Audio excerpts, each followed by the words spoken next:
There are only two hard things in computer science: cache invalidation and naming things.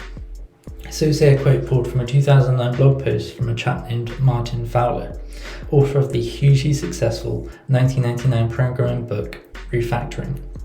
You might have heard of it, but I digress. This video is about a front-end library, and it's changed the way I work day to day.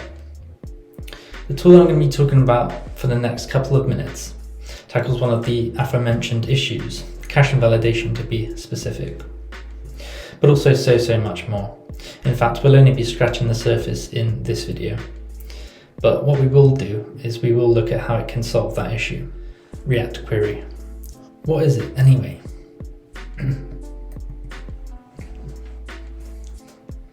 At its core, React Query is a promise-centric state handling and management library, and a global cache to boot. You pass asynchronous data to resolve, and it gives you lots of useful things back, improving not only developer experience, but also the end user experience, aka the UX. It's agnostic to the type of asynchronous functions you can pass it. For example, you can pass the vanilla fetch API or even an Axios request. Its most common use case is handling server state. So the fetch function, the Axios request, those types of things. It should be noted that what started out as React Query has since seen adaptations to other major front-end frameworks. Other communities saw what it could do and wanted in on it, because it solves such a universally felt pain point. It was possible to do this and bridge this gap because it's built on top of agnostic tech and principles. So I've mentioned server state, but this is not another state library. And what does server state even mean?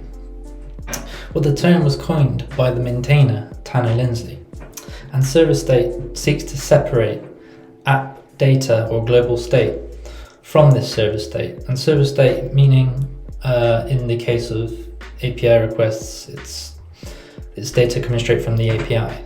So when you take this abstraction and split them apart, you'll actually find you have less global state than you realize. But you also probably have more side effects than you need. So this is the problem area in which React Query operates. Bottom left says you might not have any global state left after you switch to React Query, and will only have to use reducer and use state sparingly.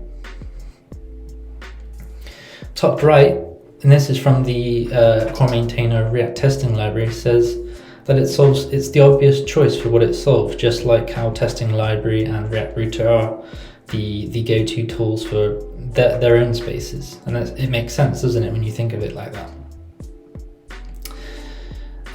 One says it's the best library since jQuery. I'll leave that up to you. Now pay attention to top left by Dan Abramoff. When we're talking about splitting up global or app state from server state, this video I want to show you is quite important. Now, a bit about Dan.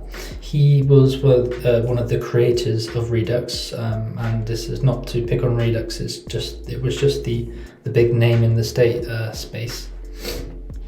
But as I was saying, he was one of the creators.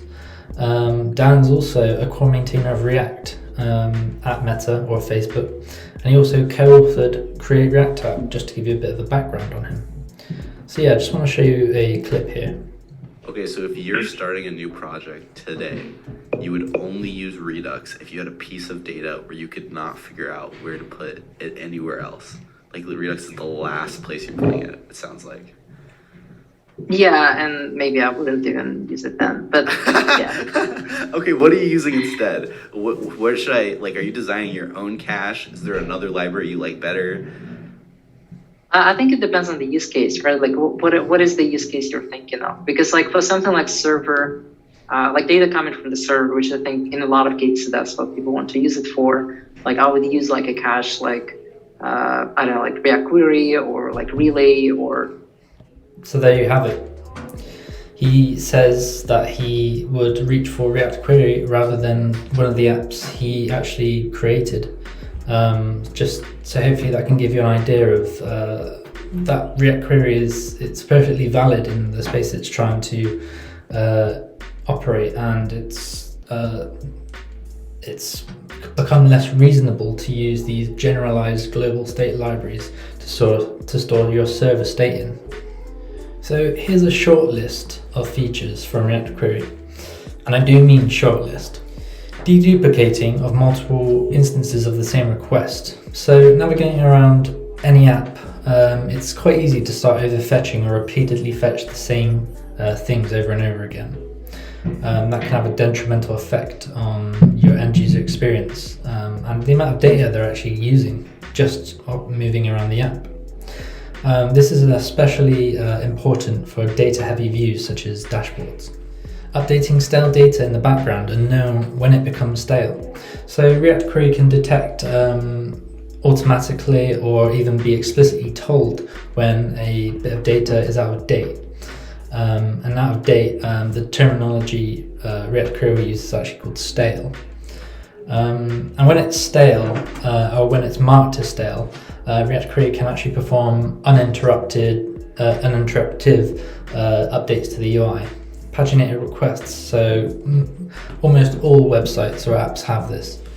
And it's become quite a dull thing to set up, and very helpfully React Query ships an API that helps us a bit with this, and it also enables things such as infinite scrolling experiences.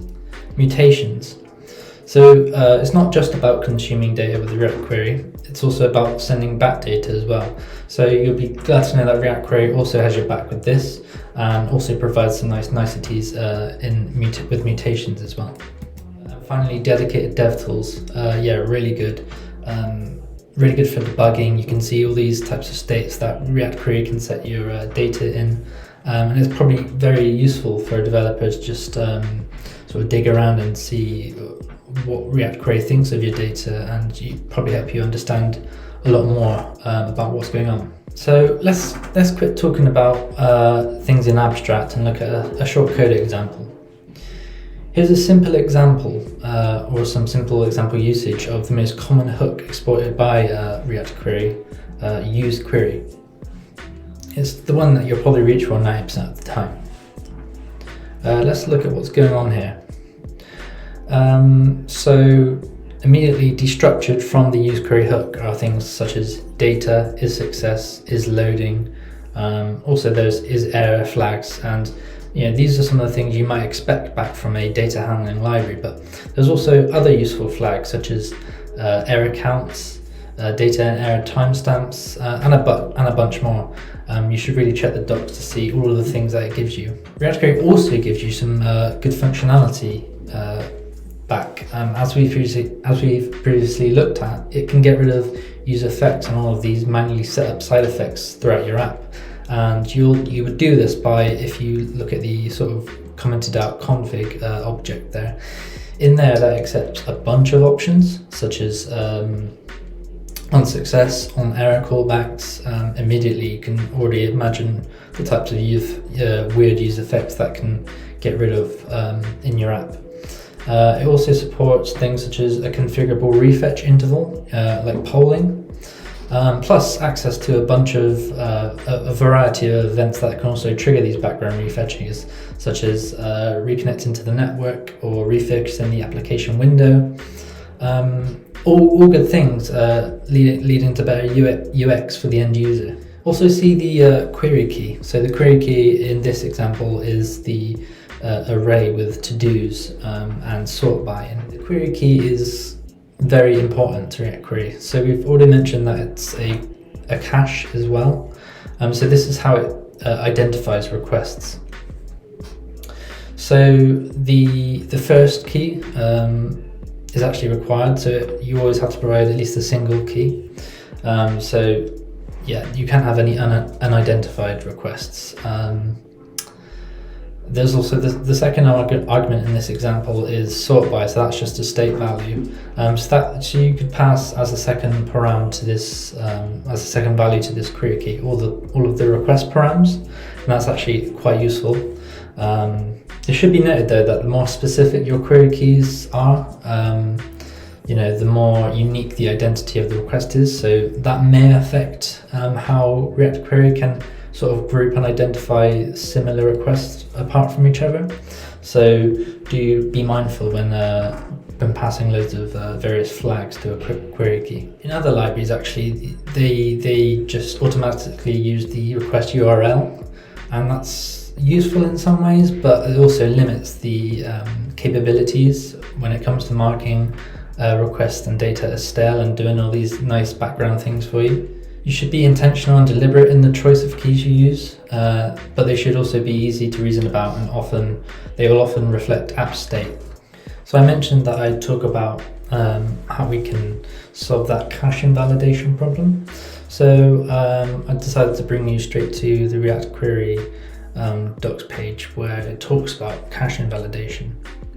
As you can see, straight from a mutation, which is more often or not when you'd actually mark some data as stale. For example, if you were updating a user's email address, any requests that would send back that information are no longer true, so they'd be called stale.